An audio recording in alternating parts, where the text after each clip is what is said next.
Brandon Arrington, welcome to the call room, Road to Seattle. How you doing this morning? I was gonna say afternoon, but you're in California. Morning. How you doing, man? I'm doing great. Just got to school like an hour ago. So just chilling. Podcast during the school day. Is this a first for you? Nah, it's actually a second. I did one with my city news. They had a podcast and we were just talking about sports related stuff. So it's the second time. I feel like for you, you've gotten significantly better at both track and football recently. What's it like kind of being in the media coverage more and starting to get some more attention and maybe even pressure through more people watching you and knowing your name for the first time? I mean, it's very cool, but it's like it's hard sometimes too because like you got like people want to see you do good, but like if you don't have your best performance, like that's when people start thinking different stuff about you. So it's hard, but it's cool at the same time. I got to ask you, you're a sophomore in high school right now, so I want to get a response from you. We see so many NFL stars, guys like Tyreek and other people who ran track in high school and then they gave it up when they went to college. I know your decision could change over the years, but as it stands right now, where's your heart lie? Track or football? Or are you hoping to do both in college and beyond? I want to do both right now. It's 50-50. So, I love both sports. So it's hard to like choose. Yeah, yeah. What goes into that decision process when you think about your future and which one you like more? I mean, I love football, but I'm great at track. But football, that's just my first sport, my first, everything. So like, I have to, you feel me? That's really what I want to do, go to the NFL, but whatever God chooses me, put what position God puts me in. So Let's go back in time to young Brandon. Take me through his start in the sport of track and field and even football. Which one was your first love and your progression in both sports throughout the years?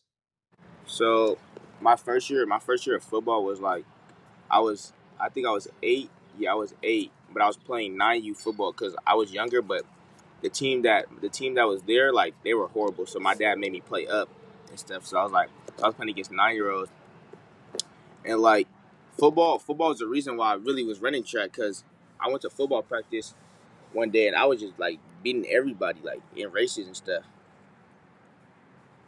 And then it was just like ever since that I just was playing football and then fell in love with football. Practicing with my guys and stuff and just loving it more. For you, when was the start in track and how did that coincide with football? Track was after football season. It was like January. The start of track, I think I was 9. I was 9, yeah, and I ran for this team called San Diego Blessed. It's in like somewhere in San Diego, but I don't think they're a team anymore. But I went to practice and I was just beating everybody. Went to a track meet, you know, I was just beating everybody. I was like, it was crazy. Like I didn't even know I was that fast. I was just running and I was just beating everybody. So ever since that, I just been running track the rest of my life.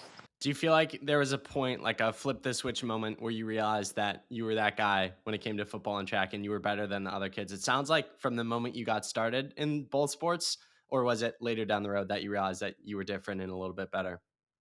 I'll say later down on the road, like at first I was just just running for fun, honestly. But when you get older, it gets like more serious and more like competitive. So it's like yeah, I feel like I noticed it when I got older. From a training perspective, when did you start to get more serious? How long have you been serious in the sport of track and field and taking the sport seriously from a physical perspective of training really hard at it? I'll say like I think I was 12 years old when I started taking it like actually serious because I was like that was like my one of my first years actually going to Junior Olympics and like traveling a lot just to like run. Because that's when everything matters. I was going to JOs, racing against the top athletes in the nation. So that's when I think I took it like extreme. What was it like going into high school in the state of California? Both sports, both football and track and field, and really every sport is just at another level of dominance in California. Can you speak to the dominance of California in both sports? I mean, in both sports, California's like it's just like a sport that like in California there's stud athletes. So it's just good. You got competitors and stuff like that. So you got to go out there and compete with other athletes. But California's the best place to do both. Let's talk about a few days ago where you set a new US leading time in the 200. You ran 20.40. Take me through that race and what it meant to you to be leading the US in this event. Well, you know, it was crazy. Like I already knew I had it in me. I was US number 5 at one point, but I kept seeing people like break my time. I went from US number 5 to like US number 7. So I was like, all right, I have to do something about this. Like I gotta give it all I got this last race. Before state. So I was like, my mindset was just try to break that US number 1 time. So I went out there and gave it all I got. I broke it and I was happy.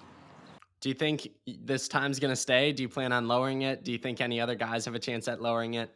What do you think is the state on this 20.4? I think some guys have chances of lowering it, but I still have one more track me, so I still have a chance to lower it even more. Because this state this upcoming week, so that's very important to me. How do you approach the prelims that ultimately lead to the final in terms of effort? And is it the final that you try to go for faster than 20.4? Or is it a prelim? And how do you kind of balance these things at the state meet? Well, the prelims you're supposed to like kind of relax, like you're supposed to still give it your all, but like don't like overdo it. Like how people try to overdo their body. The prelims, like you're not supposed to do all that. If you're the top prospect in your little lane and heat, so you just run through that line and just finish through, but don't give it too much. Just give it a little bit.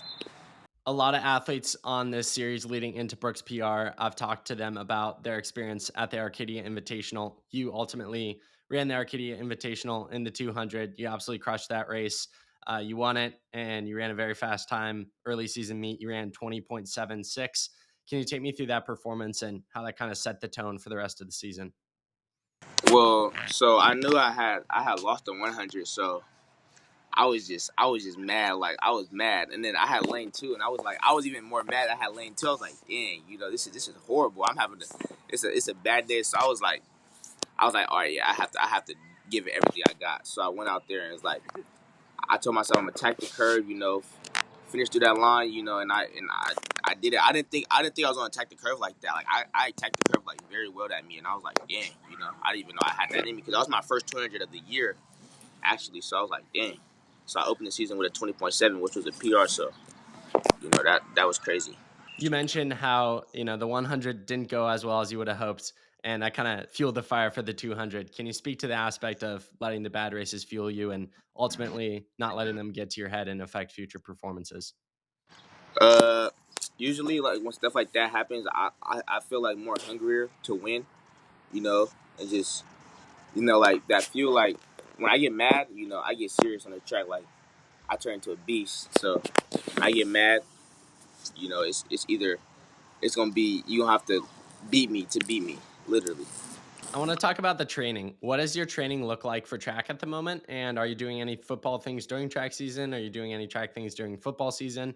How do you kind of balance training year round while focusing on two sports?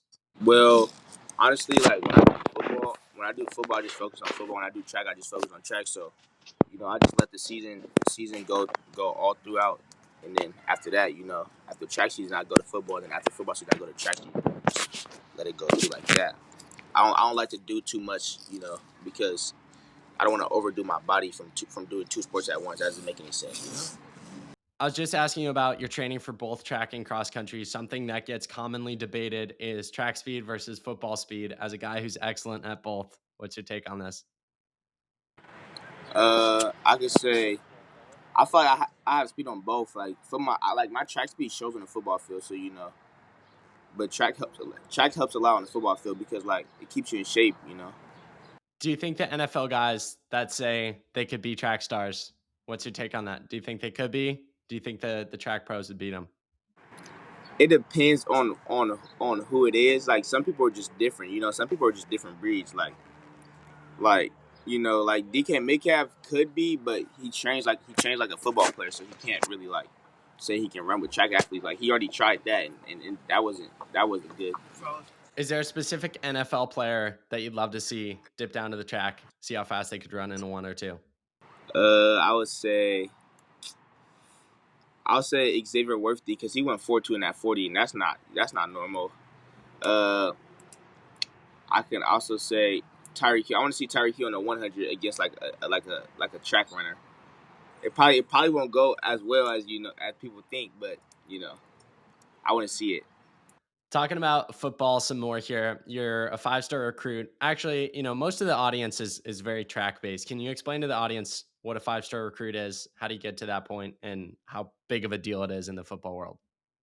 Well, being a 5-star recruit is like being the top athlete, like mostly in your class, like being the top prospect in your class, and like to get to that level, you gotta show people like that you're like one of those guys and like you're a stud athlete and put the work in and like show the world, like show social media and show people that like you're one of those guys and stuff like that. And it takes a lot to get in that position, because there's a lot of people on this earth that's just like you. So You're currently ranked number 7 in the class of 2026 top 10. What does that mean to you to think that, at least at this moment, and you could go even lower? You're the seventh ranked guy in the country in football. yeah, uh, it's good. It's just it's a chip on your shoulder when that happens. So I say it's good, but I gotta still stick to working hard and do what I gotta do. I'm not gonna let the rankings get to my head. So I think at this point you've got like 25 or something, 25 or something, like D1 offers from very notable programs. As a sophomore in high school, what's that like? Is it overwhelming? You're so young, you got so much time, and all the top programs are reaching out to you. What's this like? it's great. Like growing up watching college football, like you never knew this would like really happen. Like you never knew it would be reality. And now that I'm like getting the stuff that I used to see on TV, it's crazy. I know you're only a sophomore, so the recruiting is a little bit different because you still have so much time left in high school. But how are you going about recruiting in terms of hoping to do both track and football potentially? Are you talking to the track coach and the football coach, just the football coach? How does this work out in your role? Well, track is kind of different, like because track like they don't talk yet until like junior year. Football too is kind of different too. Like they can't really talk to you like that, so they don't really like track don't really talk to me like that because they can't yet. You gotta wait till junior year. Without spilling the tea, do you have any programs in the back of your head that stand out to you, and you think, man, I'd look really good in that uniform one day? Uh, there's a lot of schools honestly, like Alabama, Oregon, USC. Like the schools that have good track program and football programs. Like Oregon has a great track program. Tennessee does. Penn State. Who else? Nebraska. Like these schools have good, great, or decent track teams. LSU. Like these schools are great for track and football. So those I look at those like I could be big time. Right, for sure. What's your perspective on a guy like Devin Allen? You mentioned Oregon there, where he played football and ran track at the University of Oregon. Then he became a professional track runner. Now he's an Eagle and sometimes runs track. He's a guy that's proved you can do both. Do you look to guys like him or anyone else in the sport as an example of someone who can do both and do both super, super well? Yeah, I look at him as a great athlete because like he on the field he's like super super fast. You can tell that he runs track. Let's talk about the rest of your season. Ambitions for the rest of your season. Seems like sky's the limit. Take me through your perspective on it. The rest of my season, I'm just like focused on keep breaking my times and just keep working and don't stop because it's gonna continue to be legacy if you just keep working and giving it all you got. How do you approach the rest of your high school career? You got 2 years left. From a track perspective, are there any records or any amount of state titles that you have in the back of your mind that you want to accomplish before you leave the track in state of California? Well, I wanna win state 3 years in a row, like from that sophomore year, junior year, and senior year. So that's one thing I want to accomplish. My senior year, I want to probably go to like the Nike indoor. I'm talking about the Nike outdoor event, like in June or July is one of those. I want to win that too. That's just the goals, but you got to accomplish them first. So Let's talk about the Brooks PR meet. I think you were on the entries like a few weeks ago, and now you're like TBD. Take me through your perspective on running this race, dipping down to the 100 meter. Uh, you know, I know if I go, there's gonna be some great athletes there. So I'm gonna just try to go out there, compete, give it everything I got, and show people who I am in person, because people will be there to watch. They haven't people probably haven't really saw me in person. They probably just saw like videos and stuff, but they'll see it live. So that'd be great. When was the first time you heard about the Brooks PR meet? A ton of history at that meet, specifically in the sprints. When was the first time you heard about the meet? And what was it like getting an invitation this year to come out to Seattle and race the fastest of the fastest? The first time I heard of it was actually last year. Like I was seeing like a whole bunch of great athletes go to that meet, and it was like, I didn't really know much about it. But when I got invited, I was like excited because like that track meet's known like for having great runners. So it was kind of you know great to get invited to that. This year, the 100 meter side on the guys' side is absolutely stacked. If you do enter the race, what's your perspective on dipping in a distance that you're familiar with, but it's not necessarily your sweet spot, like the 200? What do you Yeah, feel like your chances are of coming away with a title? I mean, I feel like my chances would still be high because I like to compete. So I know that nobody's just gonna beat me like easily. So it's gonna be a foot race, and you know it's gonna be a foot race. Of course, every guy that stands on the line, gets in the blocks, is incredibly accomplished if they're invited to the Brooks PR meet. Many state Yeah, champions, many record holders. How yeah. do you step into the blocks with the confidence that you can win against the fastest of the fastest in the country?